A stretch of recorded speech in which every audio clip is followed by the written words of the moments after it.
Welcome everyone, I'm AngloV the Polish guy, and in this video I'll be covering my 2-day-long expedition into a C2 wormhole in EVE Online.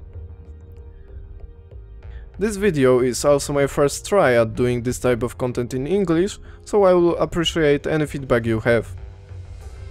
Okay, so let's start with the why of this expedition. I do a lot of exploration and PvE in EVE, but I never did any wormhole specific content, in this case fighting sleepers. I thought about moving into a wormhole and live there solo, but before that I wanted to check if it will be even viable for me. This is what this trip is about. I did a lot of research regarding what ship to use in a C2.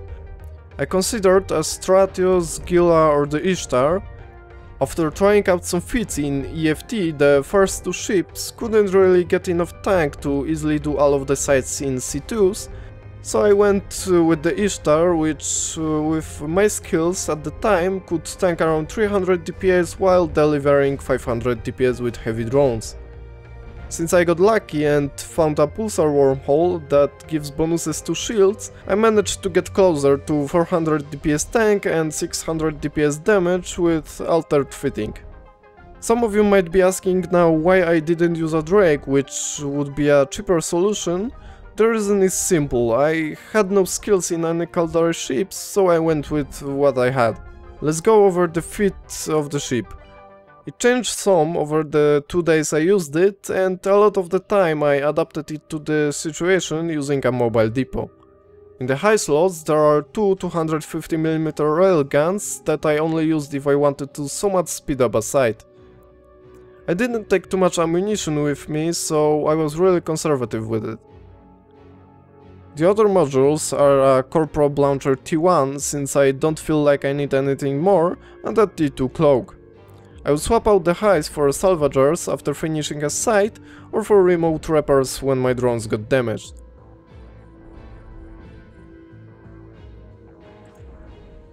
The mids are a large shield extender and an EM ward amplifier for tanking. The other two modules are the longest range ECMs I could get. The only reason for them is to pull aggro from the sleepers. As much as they really hate drones, they hate ECM even more. I brought two because after the first few sites I noticed that one might not be enough. Initially I was using a target painter, but it wasn't working as well as I hoped. If there was a need for it, I could swap the ECM for more tanking ability. In the low slots I had shield power relays T2 for shield regeneration. One or two would get swapped for drone damage amplifiers if the wave DPS was low enough, which most of the time left me with one of them. The leaks are core defense field purgers T2, probably the most expensive part of this feat, but at the same time worth it. In my cargo I kept all of my modules for various uses through this trip. A spare set of probes, spare drones, local and remote repairers to keep drones alive, salvagers, tanking modules, hacking and propulsion mods, and some modules for PvP encounters, if I ever got anyone flying around the system. One thing I would add for the next expedition would be capacitor modules for the micro warp drive hacking feat, since the power relays are really horrible for cap. My drones consist of a set of hammerheads, hobgoblins, ogres and warriors for using most of the time. Other than that I kept some wardens for targets further away and a set of salvage drones to clean up the sites. With proper use of the ECM I didn't get too much drone aggro except for the waves consisting mostly of frigates. That's also why I started bringing spares and remote reps. Now let's get to the expedition itself. In looking for a wormhole to stay in for a while, I got really lucky. One of the first low traffic systems I scanned had a C2 pulsar hole with a high sec and C3 statics. As much as I wanted to do this in a hole with no high sec statics, just for the sake of being disconnected from safety, I couldn't be bothered to scan for anything better. Also, since it was a pulsar, it really helped out with my tank. The hole itself had only 2 noteworthy poses and didn't get too much activity, judging from the sites not being run. I only encountered maybe 2 active ships in this hole. That kill board showed me not a lot of recent kills, except for some wingspan guys that I decided to watchlist, just to know when to be careful. After getting into the hole with my Ishtar, I set up some more save points to use in emergencies and for descanning range. At the start I wanted to use secure containers as loot drop-offs because it was supposed to be a longer term thing, but I quickly abandoned this idea. Soon it was time to get into the first site. In this case a relic site, Forgotten Perimeter Habitation Coils. For the information about sites I used the guide linked in the description. After saving a better warping spot, I got there, dropped my MTU and started fighting. Initially I struggled with drone aggro since the target painter wasn't enough for the sleepers to pull damage on me.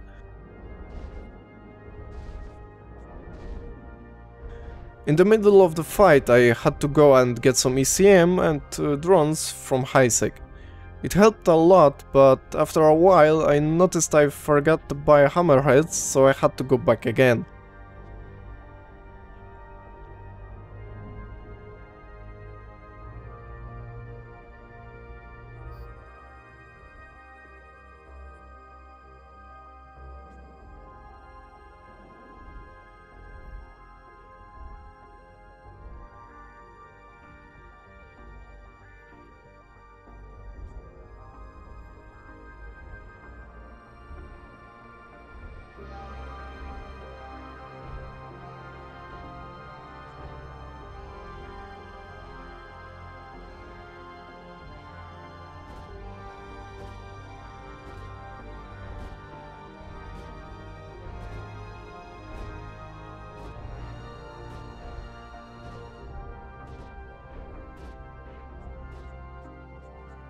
After finishing the site, I got my loot and refit for salvaging.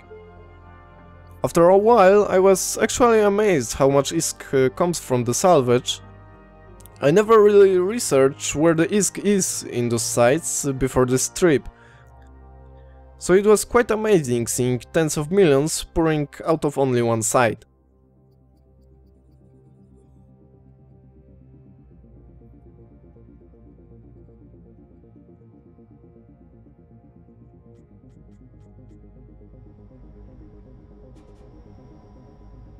I decided to hack the site more for the sake of despawning it rather than getting ISK from the cans.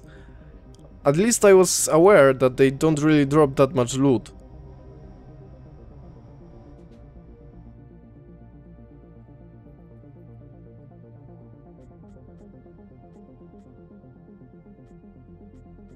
In the end, the total for this site was around 67 million. After the site, I went back to HiSec for the last time to get spare drones and drop off the loot. At this point, I also got the second ECM. My second site was a combat anomaly, perimeter checkpoint. Doing this one was way easier, mostly because of not having that many frigates, and none of them were wave triggers, so I could remove them from the fight without worrying. The ECM also added the benefit of sometimes jamming the rats, somewhat reducing the incoming DPS. The site took around 25 minutes to clear, after which I went on to salvage the wrecks.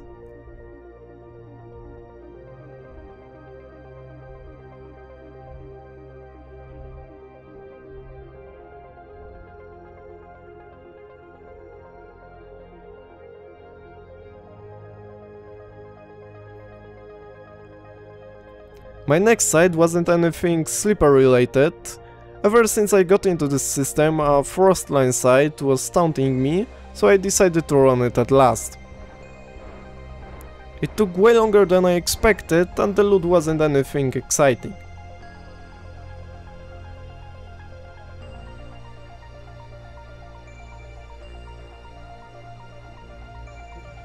My next site was the second combat anomaly, the ruins of Enclave Cohort 27. The frigates here were hard to deal with because of the drone aggro, but I managed to get it after some time. Finishing of the site wasn't that hard. For some reason, the cruiser-sized rats don't attack the drones as much as the others.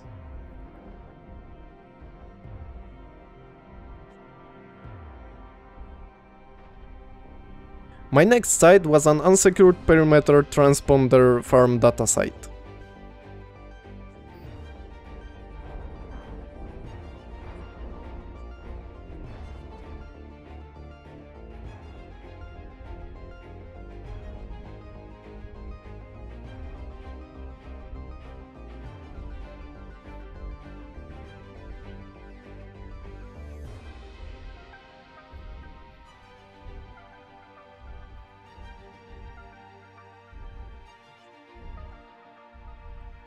After a few minutes I had to go to a safe and rep my drones, since I forgot to do it between sites. Some cap modules would have helped a lot here, but since I didn't bring any, I had to wait for my capacitor to recharge while unfitting the shield power relays.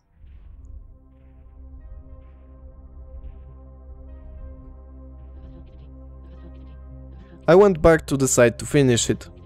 Again, my drones took somewhat of a beating. In the last wave I had to refit for higher tanks since the incoming DPS was dropping my shields faster than I was comfortable with.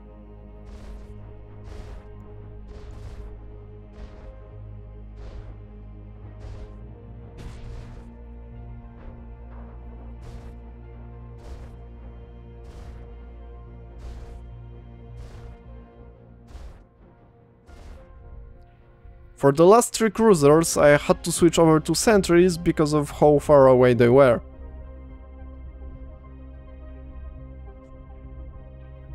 The distance helped with both tracking and the ability to quickly recall the sentries if they got aggressed. Salvaging went as usual, not that exciting, except for the cap running out. I stopped tracking the loot from the sites at some point, but I will show you the final at the end of the video. I also decided to hack the site. At this point I had to do some weird things with my fitting to be able to run my micro warp drive. After getting the site done, I decided to rep my drones again. I was still waiting for my hull repairing skill, so I only could get the armor done. Coming back from a quick break, I noticed that a new Frostline site spawned in the system. Again, the loot wasn't that great.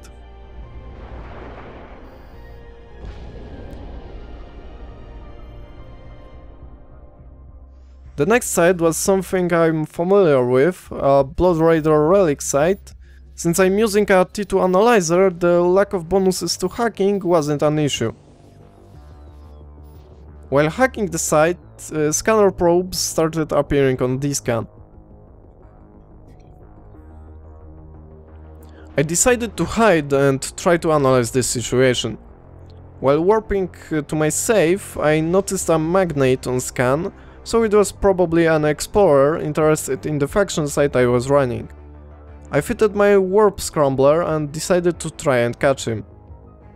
Not having a covertop's cloak and general lack of experience in wormhole PvP operations made the situation not that easy to deal with. After about half an hour of running around the system and scanning for the magnate, I found him at the site I was running just before he got here. Sadly, I didn't warp into range of my scram, so he got away. If I stayed at the site and waited for him, I would probably catch him, since it was the only site he could effectively run here. After that, the magnate left the system and I decided to finish for the day, since my session has been going for around 7 hours at this point.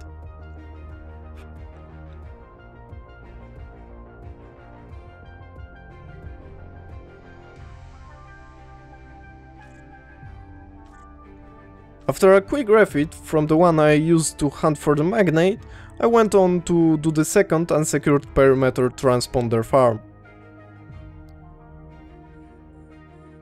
After warping in, I noticed that the spawned rats weren't in the usual first wave configuration, so someone had to activate the second wave by killing the 2 trigger frigates. There weren't any wrecks around, so it must have happened a long time ago.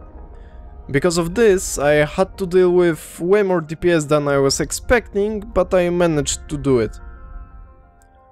After a few minutes, some scanner probes showed up on D-scan along with a Vexor Navy issue. I didn't see him on D-scan after some time of chasing him around, so I decided to go back to the site.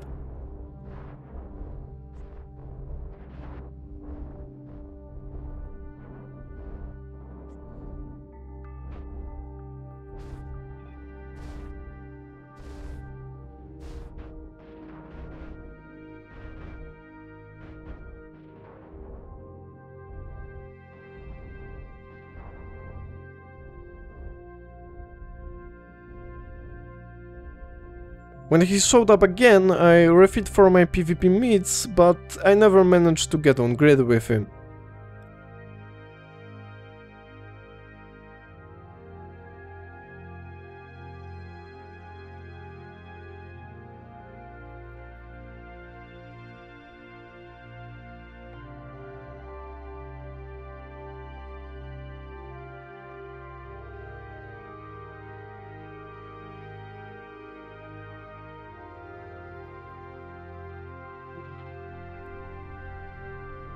Except for some wave spawn issues, the rest of the site went calmly.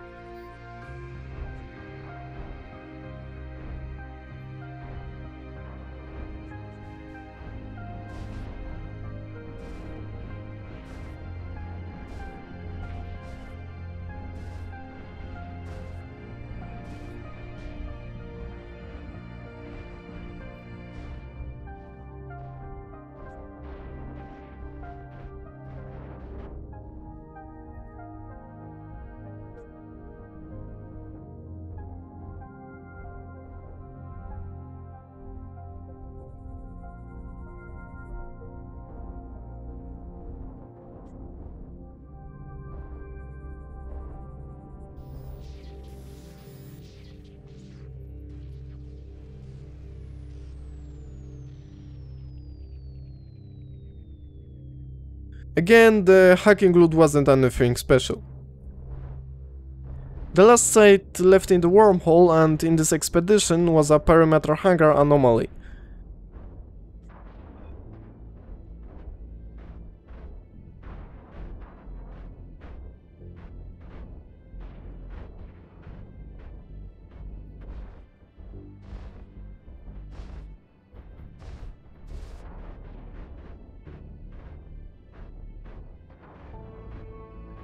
It was probably the easiest site of the ones I did, but the loot was considerably worse.